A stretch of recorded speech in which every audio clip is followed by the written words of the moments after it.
Yo, what's up guys, welcome back to the channel, and today let me show you how to adjust or cancel a savings goals. Now sometimes your priorities shift and Cleo gives you flexibility to modify or to remove goals anytime. So to adjust a goal, all you got to do is open the Cleo app and go to the save tab, and then you're gonna select the goal that you want to adjust. Next thing you gotta do is to open the settings icon, that's the gear or the pencil icon. Now click on that, and then you're gonna edit. So you can edit the goal name, the target amount, as well as the deadline. Now once you're done with all that editing, just save changes and Cleo will update the tracking accordingly.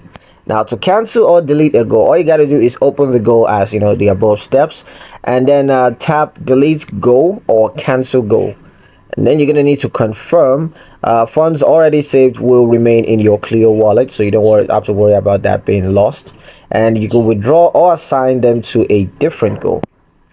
That's pretty much it for this video, guys. Hope you liked it. Hope you found the information here useful enough. If you did, like the video, comment down below, let me know what you thought. Share the video with your friends and subscribe to the channel if you haven't done so already, and I'll see you guys in the next one.